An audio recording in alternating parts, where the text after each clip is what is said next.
Everyone, welcome back to La Forêt Education TV. My name is Naris. I hope you're doing fantastically well.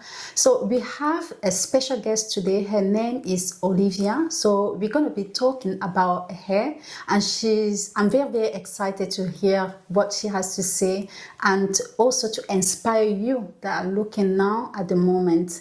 So Olivia, I'm going to pass on the word to you so you can present more yourself. Tell us more about yourself, please. Yeah, so basically my name's Olivia and I'm interested in the creative arts. So I like writing, I like sewing, anything to do with drawing.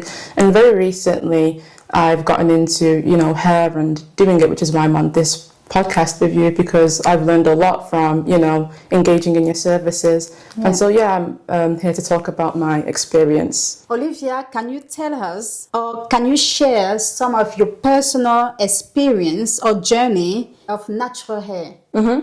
Okay, so basically, I wasn't always natural when it came to my hair.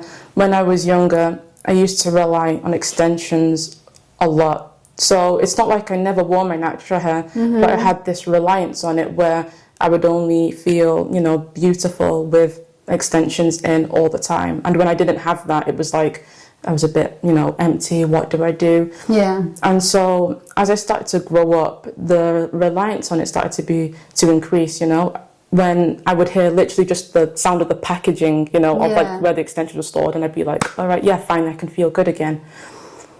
But then eventually there came a point where I realized to myself that my hair was in the best condition, because whilst I was doing my hair in extensions, it was very neglected. It's not like I was taking care of it, beneath that or during. So, my hair was on the drier side. It was very brittle. My edges weren't as thick or voluminous. So with the help of my parents, I basically decided that, I wasn't going to undergo this anymore. I just decided to, cold turkey, just stop, And what did they do exactly? My parents were amazing during that because they fully supported me. If anything, they encouraged me to do it. They wanted me to find peace within myself, so much so that I didn't need to rely on these products to, feel accepted. You mean the hair extension? Yeah. So basically, they advised me, they said, be okay with who you are, be all right with this, because at the end of the day, this is how, you came onto the earth. You need to be okay with how you look and how you are. Yeah. So over time, it took time. I'm not going to act like it just happened instantly, like the acceptance. But over time, I started to become a lot more accepting to how I am. And that's basically my journey. It's where I am today. It's been a process, but, I'm still very much learning, but I am very, very, very advanced to how, where I came from. So you feel comfortable, you accept it completely, your natural hair. Yeah, definitely. We can see that because you have a beautiful hair style today, all natural, beautiful. That's amazing. So the second question we have for you, Olivia, is what are the most common misconceptions or stereotypes surrounding Afro hair that you would like to address? Yeah, so basically one of which is that it's inherently difficult, that with Afro hair, it's automatically going to be this burden that you need to tame it and whatnot. When it comes to Afro hair, I think that so long as you know what you're doing and so long as you have steps that you're going to, take into action, it will be, it'll be fine, You'll be able to have a peace of mind when you're doing your hair if you know what you're doing. It's not like automatically it's going to just be a burden on your shoulders. So long as you have, maybe guidance from people who have already been natural, or hairstylists, who has already... They are specialized on Afro hair, especially because many Afro hairdresser don't even want to have... they don't want to go near natural hair because they think it's too much work, time consuming, and because they're there to make money, they don't want to spend too much time working on someone's hair that have natural hair. So exactly. You're so you have to look for a naturalist that specializes in that, just like you said, exactly. Because there are loads of people who can claim to do hair and whatever, but if they don't know what they're doing, you're just going to be back at square one. So I think it's not inherently difficult to do. You just need to, have guidance or know exactly what works for you, and it will get easier and easier and easier. And I'm testament to that, because before it was difficult, but then when I went to your services and, when I started incorporating things that worked with my hair type, I started seeing differences very, very quickly. Yeah, exactly. That's what we need to do, guys. So if you struggle with your natural hair, it's very important to look for a naturalist. And that could be done online. Everything is online these days. Read review as well. It's very important, because the review will give you a clear idea if it's the right one for you. So thank you so much. We're going to go for the third question now, right? Third question. All right. The third question is, have you ever faced discrimination or prejudice because of your Afro hair? When it comes to discrimination and prejudice, it wasn't so overt and blatant. It was more so, little remarks, here and there. Yeah. So when I went to Belgium, I think I've already told you the story. Yeah. When I went to Belgium and I was walking down the street in my natural hair, this was when I think I was maybe a year into my natural hair journey. And as I was walking down the street with my family, the moment I, went down where all the hairdressers were, a lot of women just you mean where the shops, like the hairdressers shop, and it was like, mon chéri, je peux faire ton cheveu, mon chéri, je peux faire ton cheveu. Just like, can we do your hair, can you do your hair? And I understand that the hairdressers and this is what they do, but it's like my hair being in its natural state, it's like it wasn't done, If they saw me with like box braids or extensions or anything else, I'd be like, oh yeah, let's not ask her, because her hair's done. But they automatically assumed that because my hair was in its natural state, it was like undone, half finished, it's not done. That you needed something done. Exactly, They didn't understood that you loved your hair as it was. This was the final product, but they, were acting like it was in this half between state. And something else as well is that a friend of mine basically said to me, she basically insinuated that my hair was childish, because in its natural state, that it was basically, like little girl hair, childish, and she was like, you'd look much more better with, braids and this, that and the other. And from her part, I don't think she meant it maliciously. She didn't mean it, in a negative way and whatnot, but it came off as a bit like, well, this is the way my hair comes out of my head. This is who I am, So to say that it's infantile, that it's, childish, it didn't really sit well with me. Yes, I know, and like you said, we can't really blame her, because that's what she's been told, maybe from a very young age. So she needs education, really, because that type of comment really reflect how she thinks and how she reacts with her own hair.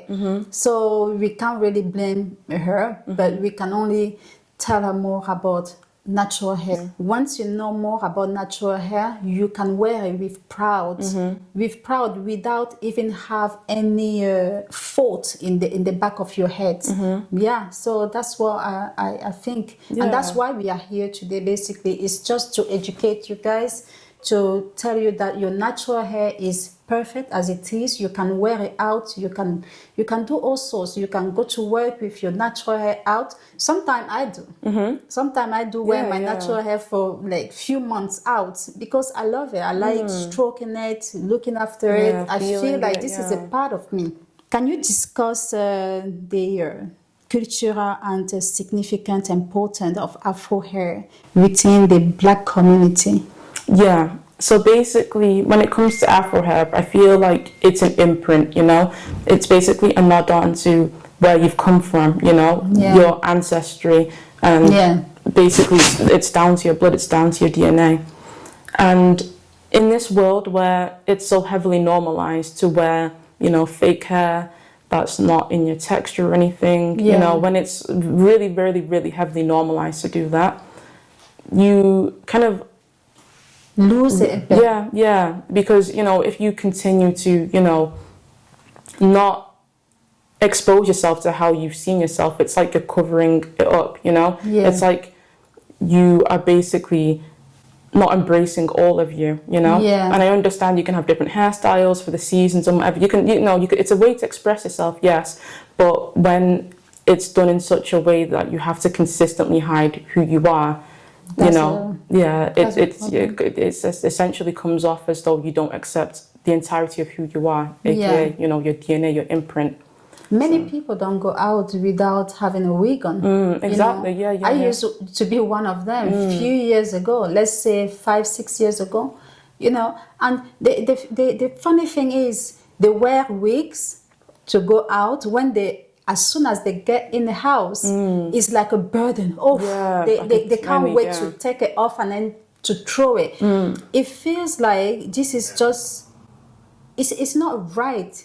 We know deep down it's not right, but we are doing it just because we want to fit in. You know, we want to fit in. That's how I felt. I felt like my natural hair went nice. It wasn't pretty. It wasn't acceptable. It was actually ugly, if I have to put it that way. That's how I saw my Afro hair until that day where I realized suddenly that I was overreacting towards my natural hair. And I changed all of that. Slowly, I just embrace it. And it's fantastic. You feel so great. You feel like you.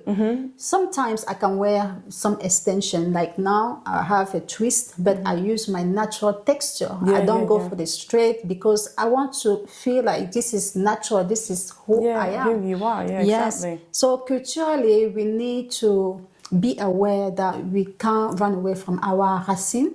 Racine, is it the same word? Racine. Racine is root. It's root. We have to embrace it. We have to be aware that our children are looking as well, and they need to they need to grow up knowing who we are. Exactly. And that starts to our hair because it's our crown. What are your thoughts on representation of Afro hair in the mainstream media, etc.? Yeah, so basically when it comes to the mainstream media, it's like we see only certain forms of acceptance that are pushed forwards. So most of the time it's looser hair textures. A lot of the time it has to be long. You know, if it's natural hair, it has to be, you know, really, really long.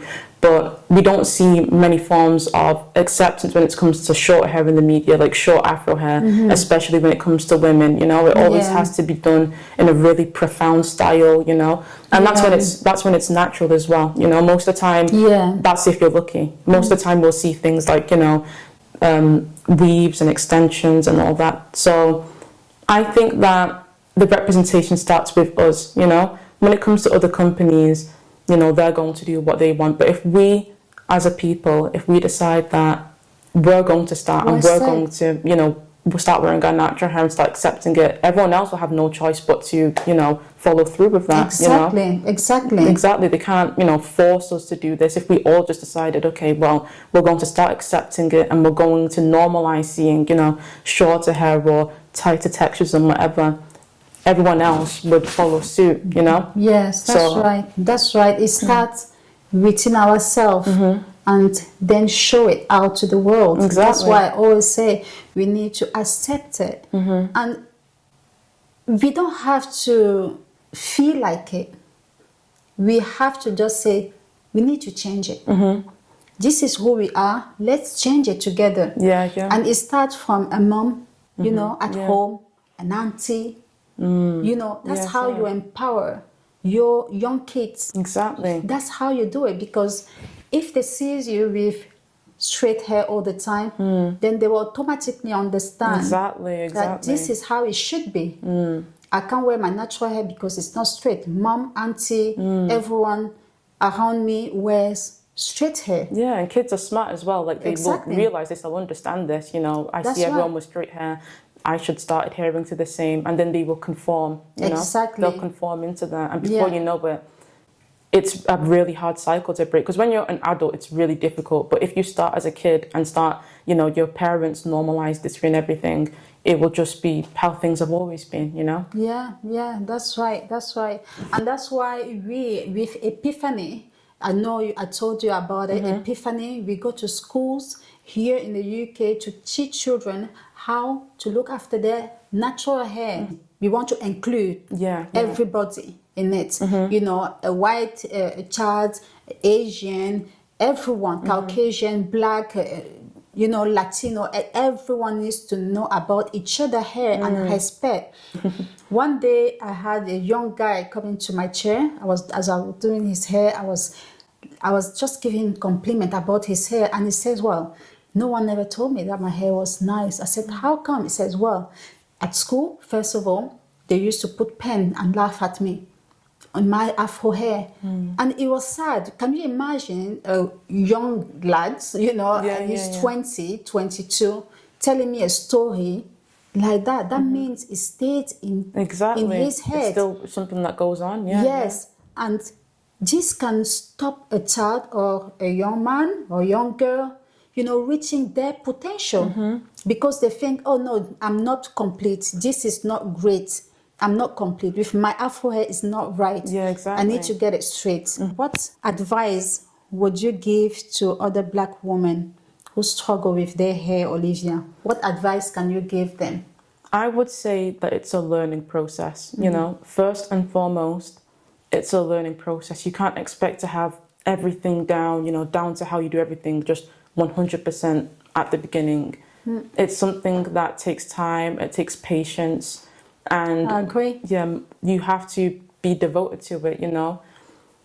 Basically, when it comes to your hair, you need to understand that this is who you are. And when you put time and effort into something, you will 100% get the benefits of it, you know. You need to fully immerse yourself in this, because if you don't do it, you know, no one else will. No one else is going to tell you, you know, to do this. No one else is going to force you to do this. And with your hair, it's just about understanding, you know, what works for you, what, you know, different processes you need to take. Because, you know, me and you, we could both be classified as like afro hair, but what works for you might not work for me. What works for me might not work for you. That's right. So a lot of people, I feel like, are expecting to just be given like a magical potion that just solves everything to do with their hair, you know, just this hair growth serum that just does everything.